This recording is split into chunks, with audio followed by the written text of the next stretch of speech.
welcome some great shows to Grand Casino Arena in the next year, including Journey on October 4th, the Smashing Pumpkins on October 13th, and tickets are on sale now. Get complete details. Concert page, KFAN.com, keyword calendar.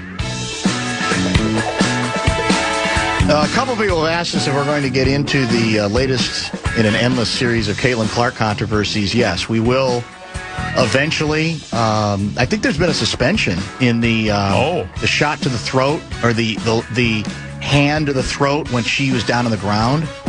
We'll look into that a little bit later. There are days, I have to admit, where I begin to wonder whether the WNBA would be most satisfied if Caitlin Clark just died. Just was gone. Just to make it easier so that there wouldn't have to be this ongoing. Then you wouldn't have to resent her anymore. That's true, right? Whatever she's supposed to represent, that might be easier. I don't know.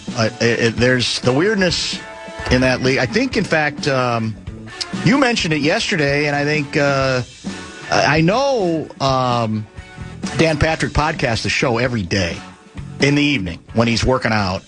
And he may have heard you because he brought up the old get out of their own way thing regarding the poster. Yep. Does not include. Right. I don't even know if I can say it again. Does not include 5 players, right? It was 30 players. Oh, excuse me. I think 30? Yeah, it was like a 30 for 30 year type deal. I thought this was in a poster you were telling me. I thought it was like, oh, okay. And she's not even in that? No. Now, there is some speculation. In fact, Paulie was wondering, maybe she has... Oh, you heard him then? Okay. No, I just saw him on Twitter. Okay. Maybe she has like an exclusive deal with another company that would... Well, that would be worth finding out. It'd be worth finding out, but the league has we have no ability to give the league the benefit of the doubt on that anymore. But we don't... No, they've lost... Yeah, they've revoked that a long time ago. That's not in their favor for sure. But we'll get to it eventually. One thing I want to make clear, and I thought I did early, because people are sending me, have you seen some of these report card grades, Dan? Nationally, they got a D. Athletic gave it a D+.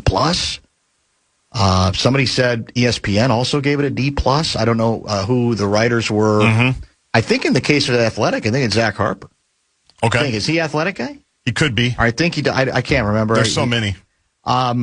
I am well aware that if I was doing an unofficial percentage breakdown, I would say it's 80-20 nationally against this move for the Wolves. Interesting. 80-20. Now, there are notable exceptions, and it's so hard to send to you capturing audio from Frank Isola and Brian Scalabrine, but they were, and Mitch, all three of them. Yeah, Mitch Lawrence was on. Were very positive about it. They were. To varying degrees. Yep. Scalabrine always breaks it down in a way that I think is good for the hardcore basketball fan and also for the casual. And I wish I had it, and I don't have that copy. But I know. I mean, in fact, I think it was Harper said that he quoted an unnamed, I think it was general manager or big shot for an NBA team, basically saying, what are the Wolves doing, LOL. Somebody else basically said, is the Meerkat David Kahn still running the team? So this is and I would add to that, there's no need to get too defensive about it because it's got risk. There's no question, as someone who is liking it more all the time, it's got risk. There's danger. You could hear it in Crean's analysis. I think he's intrigued by what this can do to this team offensively, but he's also worried. He didn't bristle, wasn't bothered by the question. I think he understood it. How serious is he about his craft? He being LaMelo.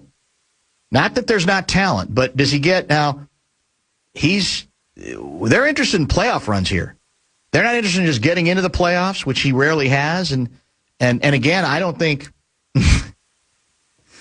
I chuckle because I sent to you earlier today the famous "do better, Charlotte" quote. Brilliant. One of the LaMelo Ball injuries, if you'll recall, that's right, was when they needed to do better. He twisted his ankle. his foot ended up stepping on the foot of a fan in the front row. Charlie Swanson, Lexus of Wyzetta of Charlotte. Exactly. And the amazing thing was, who was the guy who said do better? Rick Kamla. Our guy Rick Kamla basically made it sound like it was some sort of, I don't know, referendum on Charlotte fans not being careful enough of where they put their feet in the front row. I'm going to watch my feet. Which is preposterous. But, yeah, there's the do better Charlotte part. So I understand that. And here's the other thing. I wonder if you reject this or not. Because I categorically, there's another, God, these narratives get started so fast in no time. So this one is, be careful trying to please your superstar player by desperately making a move like this. Because the theory being offered is, well, if they didn't make this move, there was a good chance that Anthony Edwards was going to ask to be traded. And I'm going to tell you, every team is on the clock, especially in flyover country. Milwaukee, even after you've won a title in Milwaukee, right, with your superstar player because they have more power. But that happens everywhere. But I'm also here to tell you again, like or not like this move, understand that the Wolves have been fascinated by this coupling in the backcourt. They have been in on this, aroused by the possibility of it forever. And so when I look at the deal and is trying to evaluate the deal, I'm not just evaluating on, oh, good, we bought off Ant for another year. I'm evaluating it as they might be able to do something with this, given the ages of the people involved, and leave out Anthony's desire, that he's holding the team up, so to speak. How many times have we said, it's stating the obvious, the Wolves needed another guard. They needed a point guard. It didn't have to be a pure one, but it had to be a point guard. They needed it. Regardless of what Anthony Edwards was asking for, everybody else was asking for it. So I'm not buying that that the line is quite that direct. It's always safe to go down that road because it's certainly plausible and it's almost impossible to disprove, right? Because the player can go and say, hey, I'm fine here. And they'll go, oh, yeah, they'll wink. Oh, yeah, of course you were. Right. Guess what? So was Giannis. He was fine in Milwaukee until he wasn't. So to me, I look at it as, well, you're just trying to make, based on what you have in front of you, a basketball move that you think you've decided in the basketball sense might make everybody better. It clearly makes everybody better offensively. I don't think, and I'm glad that's why Crean got into that part of it. The scoring is the issue on his scoring is too many bad shots. That has to be worked on. But if you make your evaluation on him almost all on that and not on what Crean pointed out, and we talked about from the beginning of the show, what a great passer he is, what a genius he is getting into the lane, then you're not fairly evaluating the good and the bad, because there's definitely some with this player. Correct? Absolutely. And I don't think he's a wild card, but I don't think he's the type of wild card that you can't get more out of, if that makes sense. Yes. Like, I do think environment, and honestly, it kind of goes back to what we talked about even before this trade. This team is being handed over to the younger guys. And Crean mentioned it with the leadership of Ant's got to go to a different level. The same thing with Jaden now. Nas is gone. Those were kind of the holy trinity there of the young Bucks. It's going to be up to those two to make sure LaMelo's along for the ride in the right way. Honestly, and obviously there's other players, but those two I think are the most important ones. Anthony's certainly head and shoulders above. Yeah, and that's no sure thing. That's why, because you can say, well, if it was going so good, why would they even deal him? I think part of the answer to that is they probably liked adding Naz Reid. Definitely helps their front court. And they probably saw enough out of Kobe White that they said, all right, we'll take a little less dynamic guy at the point, talented, but not as dynamic as the guy we had. we'll take that trade-off by adding a bunch, one number one, and then maybe some other dispensation, and then Naz Reid in our front court, because we think that balances our front court. That might have something to do with it. But make no mistake, because I heard somebody said, well, Kobe White can do everything that LaMelo can't. False. Cap. That's just false. He can do lots of things. He's a fairly dynamic player, but he's nowhere near as good a passer. It's not even close. And that's what, you know me, that was always my fascination with LaMelo. Was I just like guys, Rubio, Magic, Olivia Miles, people who can make other people better by their ability to get past their man or woman, to get to the basket, sometimes to score, but other times to create easier and shooting situations and scoring opportunities for teammates and creating more space. Let's get a pause in. Johnny at the bottom of the hour, and as I said, Sam Mitchell at 5:30. Bumper to Bumper with Dan Barrero on The Fan. From the 1-800-ASK-GARY Traffic Center. This report. Fan, welcome. Some great shows to Treasure Island this year, including Joe Bonamassa, August 15th, Snoop Dogg on September 5th. How about Ron White, October 17th? All the details on the upcoming shows on the concert page, KFAN.com, keyword calendar. This might be the tweet of the night, or I should say the text of the night. This is from Chris. It'll all be great. It'll all be fun and games until LaMelo steps on Rosen's size 15 clodhoppers and the Wolves season goes down in flames. How good is that? In other words, our Larry David moment, right? Yeah. Rosen experiences our how perfect would that be? He is on the front row all the time. It's your move, Charlie. Yeah. He's got Bob Lanier-sized feet, for God's sake. I don't think he's 15. I think he's like 18 or 19.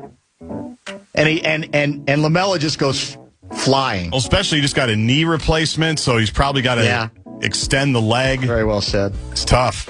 Anyway, good. I got a good chuckle out of that. You know what? I think I lied on the Sam Mitchell tease. I want to pay it off. He actually responded with 2 words, not one. That's all he said so far. I've had no conversation with him today. We will at 5:30. Great potential. Great potential. So I'm intrigued by what he has to say there. Can I throw this into the mix, too? At the risk of sounding too Pollyanna on a deal that does have some risks. What have we also said forever? You need, especially as long as Rudy's going to be on the court, you need another scoring threat. Yeah. Whatever the position is, and realistically, it was point guard, right? You couldn't let a team load up and basically ignore 2 players in a starting 5 or 5 on the floor. That's almost impossible to do to get to kind of the best kind of offense. So he's not, again, LaMelo's shooting is erratic. I think this last year he's been basically a 41% shooter, which is a little lower than you'd like from a perimeter player. I think he's 36, 37 from 3, which is doable. It's passable. He's streak shooter. He can hit some shots. He's done that against us, among others. But he's a scorer. So there's a threat there, and there's a guy who, I don't need him to score 28 a night. I don't need him to. I just want him to get. I need him probably to get to 18 to 20 in that range. With 7-8 assists. Exactly. Yep. That's what we're looking for, and that's regardless of what Anthony wants or doesn't. We've said forever the way this court is balanced offensively, or the lineup is, Rudy is what he is. And it's easier to accept the trade-off of what he can't do offensively if, in at least one other spot where you weren't really getting much scoring, you got a guy who's a scoring threat. Yep. Who is going to be in double digits every night minimum, and some nights he's going to get 30. The other thing, and I talked about it in the first segment, is the most effective Rudy Gobert offense has been a lob to him, right? And we talked about it even with D'Lo when D'Lo was here, that was going to be something that Rudy was good at. Because why? He just has to run there, barely grab onto it, and hammer it on somebody, right? We're not asking him to be Janelle McCarville at her prime, yeah. Bill Walton.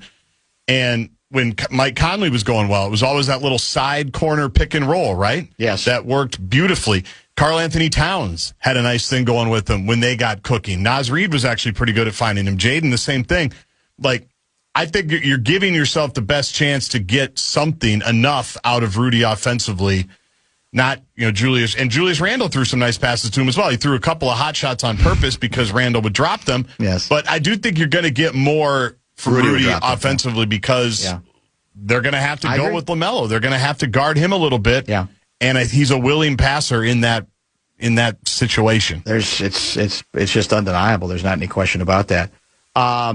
Who's more likely to get to the NBA title first, Naz Reid or Julius Randle? That's the bit. People leave us, and then 2 years later they win titles, on and on and on. Yeah, both Eastern Conference until we get there. By the way, maybe again, chess versus checkers, Conley knows something about how, we're going to end up in the Eastern Conference. I thought about it, too. Who's to say? I thought about it as well. That's where they're going to be. And the way to beat San Antonio Davy, I think they're trying to copy the Knicks a little bit and going, well, you're not going to outsize them. You got to get a bunch of guys that can just make shots and move around and get into the paint and then get it out. Yes. Like that seems to be the zag a little bit. But he's got to be better defensively than he's been. But I do like these 6'7". I think on the perimeter, if you're talking about the Spurs, I think, or other teams, you now have a pretty good good sized backcourt, right? And Ant's not that tall, but he's physical. And I don't know. Crean sounded, who's the Duke guy we got in round 2? Crean sounded, I thought, a little lukewarm on him. Yep. There are some people who feel that's the steal of the second round of the draft. I haven't seen him enough to know. Me neither. What he can do is shoot. So I hope he can do the other things enough to get him on the court, because part of the whole idea with a guy like LaMelo is you have to have, if he's gonna get open space for people, you got to have people who can sink those shots, right? I mean, that's pretty vital. Yes, fairly crucial. Isaiah Evans is the guard, exactly, and then Trey Kaufman-Renn, big man from Purdue, who Jay Billis said, I was watching this part, best footwork in the country, really, for a big guy. Hey, did you see somebody signed as a free agent? Goggles guy. He went to like 3 or 4. He was at Indiana State. Oh yeah, that guy. And then he went. He's got like a villa or something. A villa. That's it. Yeah. Very good. And it's like, I think now, when I think Goggles, I basically think 2 players. I think of him, and I think of our gal. The spectacle. That's it, basically. Those are the 2. By the way, she won another game last night, didn't she? What they do. Yeah. Yeah. Clark is not in critical condition or anything, is she? She's not. I mean, would the league even release it if she was? That's a very good point. Let's find out. Jonny Athletic has had a very, very busy day. He's going to check in with us next, and he'll give us all the intel that we're looking for. I don't think there's any question about that, because he's been on top of this story from the beginning. Jonny, and I think one of the key areas we'll get into with Jonny is what's next. What's the other shoe to drop? Because you got to have something else drop. Is it going to be something even serviceable, or is it going to be worse than that? Jonny, on that and much more next. You're listening to Barrero on The Fan. Our iHeartRadio Music Festival, presented by Capital One, is coming back to Las Vegas. September 8th. Package. Time for Jonny Athletic. I like that package. Jonny Athletic. That is a nice package. On the Dan Barrero right now. Believe. It is indeed that time again. Probably a fairly busy day for John Athletic. RBC Wealth Management helps us bring you to him. He joins us now via the Connecticut Water Systems Hotline. As I reintroduce, I think this is a record for you. I think this will be your 3rd appearance on the show this week. Bonus. I just heard in the intro the words of Tony Kornheiser, PTI, Kornheiser and Wilbon. Kornheiser views it as a bad deal for both teams, which was interesting because I've heard a lot of people say they don't like it nationally from the Wolves standpoint, love it from the Charlotte standpoint. He's confused because he's saying, and this is maybe a good starting point to try to be the contrarian on a deal that, all told, I'm actually intrigued by. He's saying, wait a minute now, since the beginning of January last year, Carolina had one of the best records in the league. They got some added pieces in addition to LaMelo. but LaMelo was playing well and in relatively limited minutes, but he was giving them everything. So he's saying, well, that doesn't make any sense to me. It looks like maybe Charlotte was about to take off. So for Wolves fans who want to get on board here but are skeptical, that's maybe where the skepticism is fair to start. That, well, if he's that good of a fit and it's full speed ahead for Charlotte, why would they consider moving him at this point? Yeah, it's a fair question, Dan, and I referenced this with a couple conversations I had earlier today, but this is on a very smaller scale. But you remember way back when Flip Saunders acquired Adrian Payne from the Atlanta Hawks. Adrian Payne was a first-round draft pick, and the Hawks traded him very early in that season. And the question I had for Flip at the time was, why would a team get off of a player on a controlled contract like that this quickly? And, Flip said, my guy Izzo tells me this, we're good to go, it'll be fine. It was not fine. So that's, ominous. And you do wonder, it's like, look, LaMelo Ball was the face of that franchise, ultra popular in Charlotte, especially with the younger fans, and was coming off of his best season as a pro. He's really healthy, impacted winning, did a great job with all that. And yet the team that was intimately aware of who he is and was around him every day decided to trade him. And so I do think that is a word of caution for the Timberwolves. The response that you get from the Timberwolves is, hey, we have a different culture here. We have a winning culture that he is going to come into, that we believe the players in this locker room can hold him to a standard that's different from when he really ran the entire show in Charlotte. And we're going to expect a lot out of him, and we're going to set a tone right away. And we think there's a lot more to get out of him, but he just does so many things that we need. And so we will see what happens. But yeah, there's definitely great arguments on both sides of this right now. All right, let me get to there are a lot of good texts have come in on some of the I guess you could say the details of what comes next, and you're good at sifting through all of those. For example, Hendo in Minneapolis wants to know whether this salary does this salary ad negate, for example, the mid-level exception from the Julius move. Can you, without getting everybody's eyes getting blurry, give us some idea about how all this stuff fits together and what it leaves the team with in terms of financial options? Right, yeah. So first of all, it does negate the mid-level exception, that $15 million. When the Wolves dumped Julius into Brooklyn's cap space, they went under the luxury tax. And so they were actually, they had the mid-level exception. They just had a lot more flexibility to make moves. And I do think at one point, Dan, that there was a thought of staying under that luxury tax line and just operating that way for at least a year and then reloading and seeing what other opportunities presented itself. Then the LaMelo Ball chance comes along, and Mark Lowry and Alex Rodriguez, to their credit, agreed to go back into the luxury tax. So they are now a luxury tax team once again. They're going to be below the second apron, but they are above even the first apron. So they're spending a lot of money to make this happen. They don't have a whole lot of wiggle room the rest of the way. They have they can sign minimum deals. They can also maybe flip Josh Green, who makes, I think, $14.5 million for maybe a power forward or something that makes the similar or less money.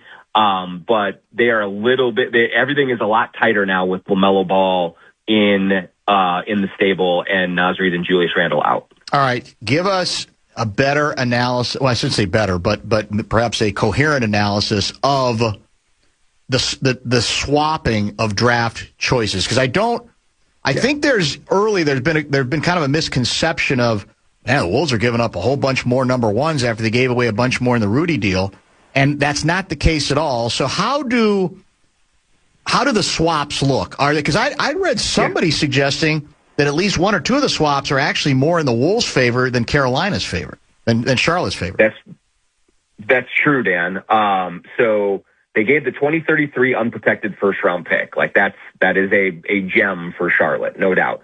The 2028 swap, the first of the three swaps, is a straight swap for Charlotte. If the Wolves finish worse than Charlotte, then Charlotte can swap and so that could be very helpful for them if they bottom out here in the next 2 years. 2029 and 2030 are very protected, including 2030 swap is already promised to Utah. Yep. And so essentially Charlotte probably is not going to get that pick unless something crazy happens and they finish in a different spot. And so then Charlotte gets, but Utah already has the right of first refusal for that. So really, and then the 2029 pick is protected as well. So the Wolves look at it from their perspective as if they gave up Nasri, a player they love and really value, and that first round pick in 2033. They are not worried about being worse than Charlotte in 2028. And they really don't think those other two swaps are going to be much of an issue at all. So they look at it as kind of basically Nas and a first for LaMelo Ball. Give us the genesis of their being interested in this player, because one of the things we talked about earlier in the show is that there are reasons to like this deal. I can listen to folks who are frightened by it. But the notion that this smacked of desperation, and that's been, I think, carried forward way too much nationally by a lot of the national media jackals, I think is contrary to what you have known and reported for a long time about the fascination this staff has had for this player. Absolutely, Dan. And I know that LaMelo Ball is a polarizing player. And so there can be an initial reaction of looking at it like, boy, the Wolves were worried about losing Ant and they had to go find something. And so all of a sudden LaMelo Ball came open and they're like, okay, I guess we'll give this a shot. That is not at all what has happened here. In conversations with very high level sources within the organization, they have been thinking that LaMelo Ball was the perfect sidekick to Ant in the backcourt for years. Tim Connolly has made several overtures towards Charlotte to try and get him earlier on and was rebuffed early. And so it's been kind of like a fixation of theirs. Chris Finch has long admired LaMelo Ball's game and the belief in the fit with Ant. They love his size. They love his playmaking. They love his handle.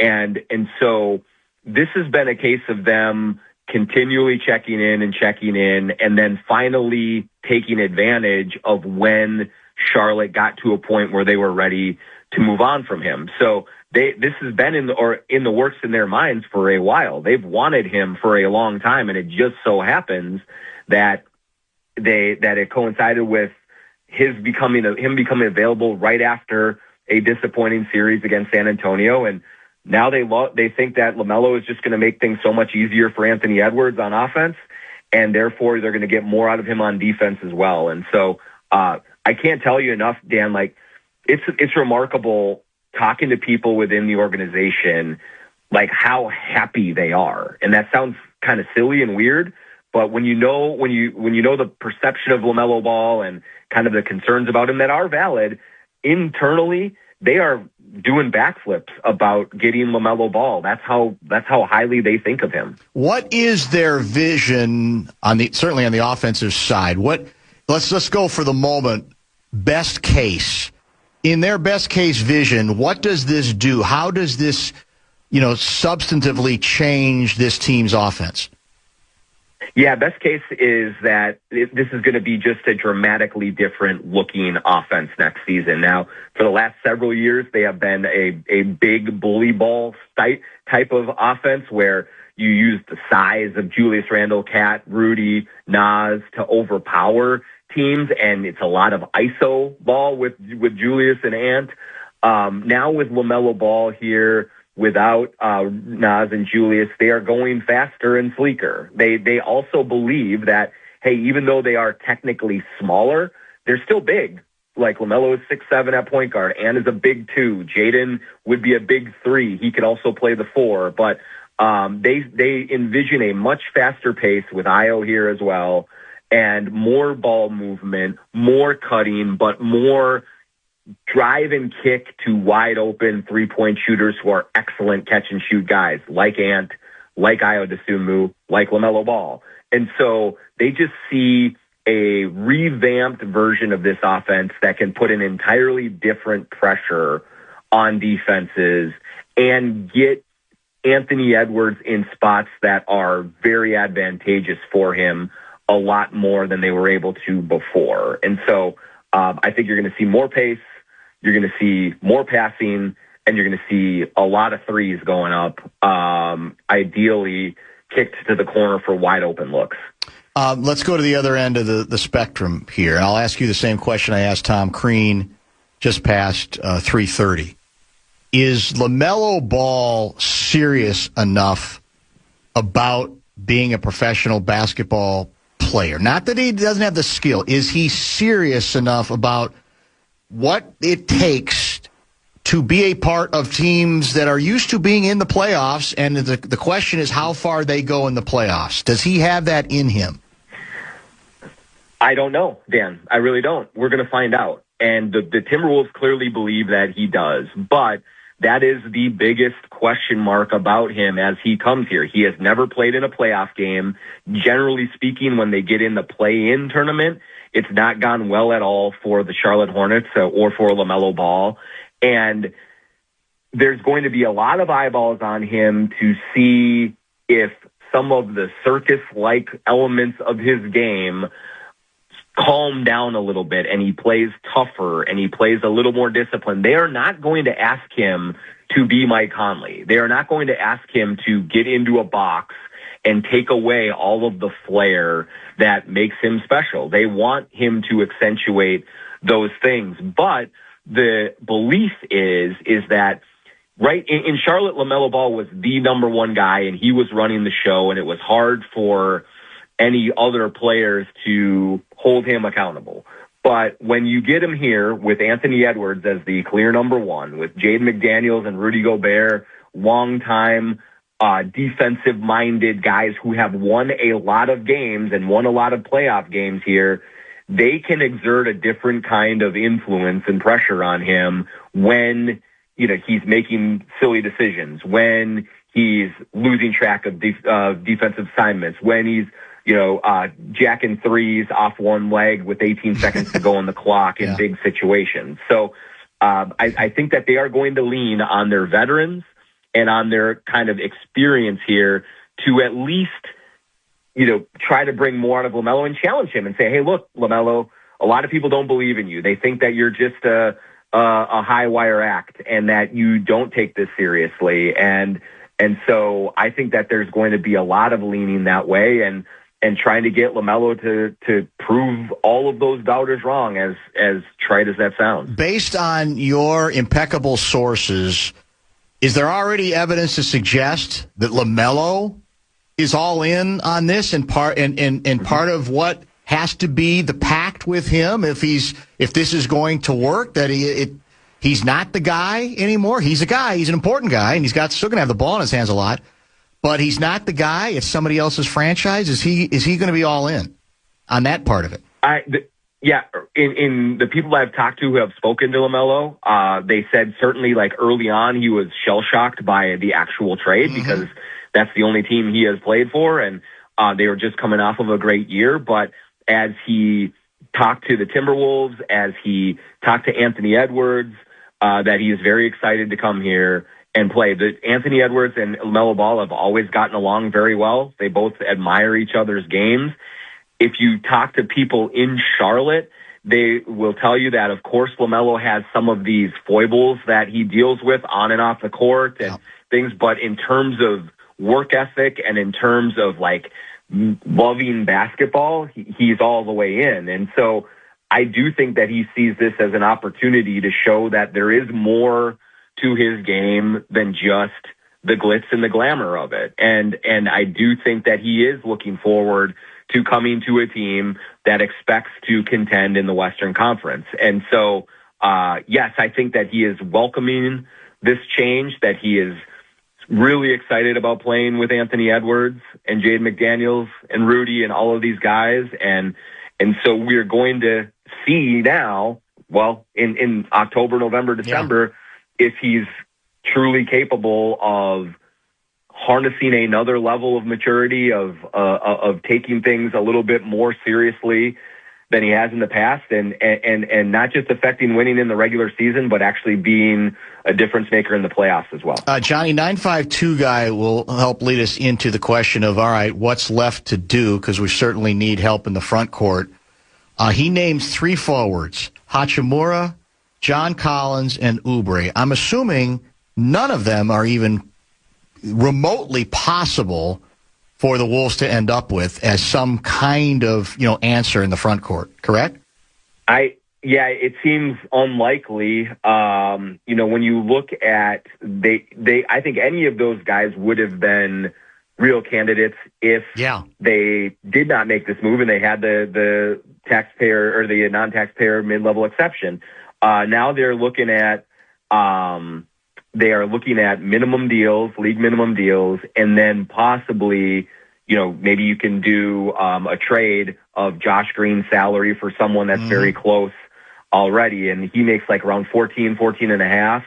So I don't know. I mean, maybe Collins could be something like that, but I think that it's going to be a lot harder, I will say, for that. And that's why I do think, Dan, they know they have to add a power forward for sure, but there is a scenario where Jaden McDaniels is your starting 4, Ant guards the 4 while Jaden guards the point of attack, and then you backfill with more of role players off the bench as in the size department. It's a risk, but there is a chance because it's just a lot harder to make deals now that they're going to be so close to that second apron, which they're not going to go into. Io, obviously, I mean, the grand plan is he's off the bench here, right?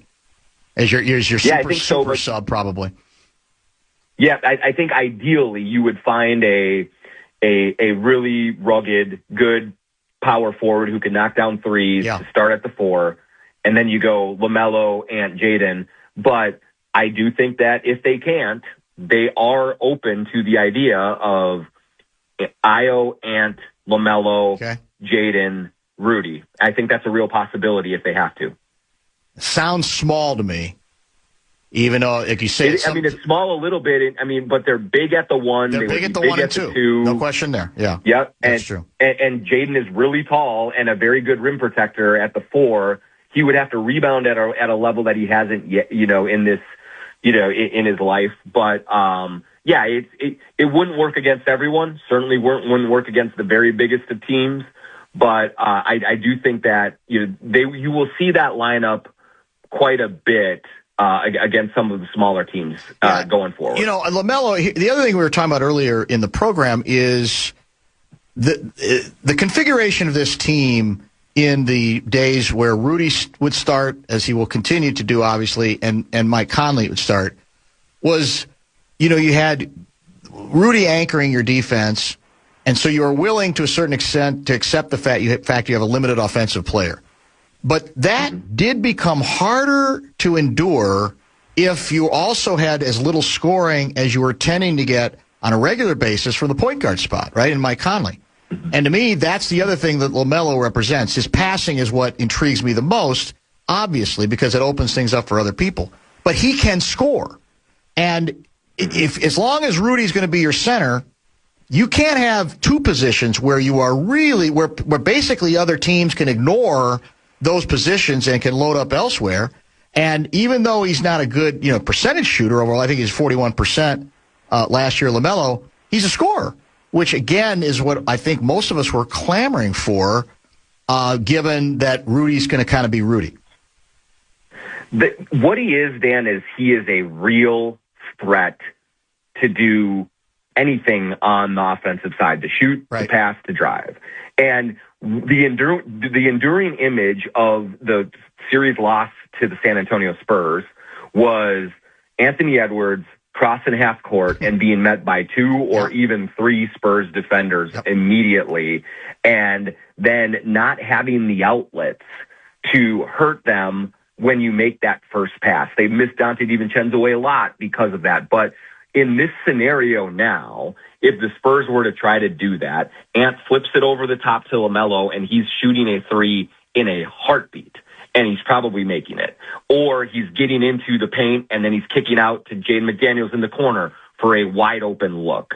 And that is just such a weapon to have when you have one of the very best scorers in the league in Anthony Edwards. And so to have LaMelo to be able to handle and facilitate, or to be able to take the secondary pass from Ant when he's doubled and just hurt people in myriad ways, it's going to be a life-changing situation for Anthony Edwards. Anthony Edwards has never played with a player like LaMelo Ball. No. And LaMelo Ball has never played with a player like Anthony Edwards. And so the two of them together, there is a lot of optimism for what that looks like offensively, and especially for what it does for Ant as he tries to take that maybe one last step up the ladder into MVP territory. Is LaMelo moody enough to hold his own on this team? That's a callback probably from 651 guy. He's not really known to be moody, right? He can be goofy, and that's the question about the seriousness thing. But he's not, I don't think, viewed as a guy who is necessarily downcast or, morose or, oh my God, which LaMelo are we going to see today? I don't think that's his reputation, is it? No, not at all. I've talked to a few people in Charlotte about this, and LaMelo, the teammate, is very well thought of. And one of the reasons for that, Dan, is like his game is so electric that everyone loves to watch him play and to be out there with him. And so when Anthony Edwards takes the first behind the back pass from LaMelo in the key for a wide open three, like he's going to have a smile across his face a mile wide. And that's the kind of effect that trickles down to everyone else. And that's what LaMelo brings that way. And so there is an inherent lightheartedness that LaMelo injects into a team because of the way that he plays. Now, they might also tear their hair out with a turnover or with, a missed assignment on defense and things like that. But attitude-wise, he's not a moper. He's not a sulker. And his game is so just magnetic that way that I think it just naturally brings energy to a locker room, which this Timberwolves team does need. Did you tell me too, and I think you're okay confirming this, did you tell me that Conley told you that we need to pass along a message to Bill Guerin to put down the meatballs and step up to the plate a little bit and stop running from his responsibilities? Was it something like that? I think there was something like that. It felt like it's just like, hey, your move, Haas. Like, let's go do something now. We're making big moves over here. This is the state of hockey, allegedly. You guys just got bounced in the second round way worse than we did. And so why don't you go make something happen here? Yeah, I think this was definitely a challenge to the big guy across the river to see if he sacks up and makes a move. Have you heard from Fallness today? Eerily quiet, Dan. Eerily quiet. I don't know if he's nervous. I don't know if he is still embarrassed by what Tom Dundon has done in Portland. I'm not sure, but I think he's laying in the weeds and waiting for some big trade to come through, and they better, because this team, the basketball team, is taking over once again. By the way, one last thing. You tweeted out earlier today your belief, based on your reporting, that DiVincenzo will not be traded or will not be part of a deal. That sounded pretty definitive. Is that a philosophical decision? Because you would think that potentially, or a belief that we want him somehow to still be a part of our future, or what's that all about? Yeah, I think that they haven't wanted to trade him from the start. He has given a lot to this franchise. He played all 82 games last year and then got hurt in the playoffs. There is a certain belief that they owe it to him, essentially, to help him rehab, to get him back out onto the court, and then to help him get back to what he was before that devastating injury. And, I think there's also a thought of trading him now to a brand new team with medical people he doesn't know. All of those things would be sort of just untoward. It would be gross. It would be, something that they don't want to do. And so unless LeBron James says, I want to come to Minnesota, and and the Lakers say we want Dante, they're not going to do it. And so they just believe in Dante. They believe they owe it to him. They think it's the right thing to do. And I see why they're doing that. They're trying to, be humans in this whole thing. And they also think that if he gets back in March or something, that he might be able to help them down the stretch and in the playoffs as well. So it's both basketball related and moral at the same time. I don't know if this is one of Fallness's burner accounts. He's got several. This just came in. Guerin has bigger meatballs than you, Johnny K. Ooh, boy. Wow. Interesting. Than me? Yeah. I don't know. I've taken some big risks in my day. I left the AP for a startup company. Think about it. That was barely, had 6 cities or all, and I had 2 young kids. Like, has Bill Guerin ever made that Quinn Hughes trade is nothing compared to what I did there. So I think I might have one up on him, actually. How many people just said, Johnny's doing what? Is he out of his mind?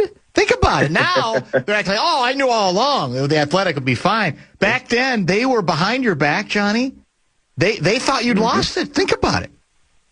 Yep, and now the AP is falling apart at the seams without me, and my byline's in the New York Times. Think about it. Yeah, as good as it gets. That's what it is. Here's the only... But we'll never get those 6 months back while you were deciding which way to go, having to deal with it every Sunday. And I need it again because I lost 15 pounds during that time, and I need to lose it again. So that wouldn't be the worst thing in the world. By the way, it more likely that Green becomes part of a deal, right, than anything else that you mentioned earlier. That he's probably not long. Yeah, I mean, he is a decent player. Right. He could help them, but they have such an acute need in the front court that if they can turn him into a power forward, they will. And so I that's what I'm at least watching very closely. There was a movie where somebody got up in front of everybody in his business and said, there was Donald Sutherland in the film. I think the film was Disclosure, and said, the Chinese have a saying, may you live in interesting times.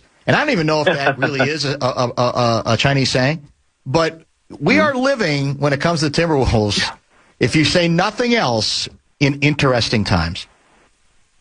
Absolutely, Dan. That's the one thing. That's the one takeaway I have from this deal. And we don't know, will it work, will it not? I think there's a lot of reasons to be optimistic about it, but we have to see it all come together. And I understand Wolves fans who are sad to see Nas go. I understand people who doubt LaMelo. But one thing you can't doubt about this Tim Connolly-led front office is they are going for it all of the time. They are not afraid of risk. They want to take big swings to try to win big. And whether it works out with a championship or not, you cannot fault the effort. And so Mark Lowry, Alex Rodriguez, Tim Connolly, Chris Finch, they're all the chips are in the middle of the table every single day. And I think that's admirable. Thank you, Johnny. We appreciate the help. All right. Thanks, Dan. John Krasinski, you can read him, of course, in The Athletic. He used to be known as AP Sports Guy. Sam Mitchell in about 25 minutes or so.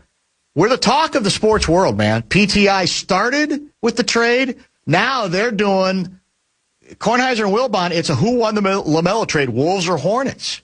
I mean, we're not flyover country. Now, again, if we don't do well with this deal, then we'll get ripped and we'll return to that unfortunate anonymous place. But for now, they like us. They may not like the deal, but they like us because we are good copy right now. They really think we're good copy.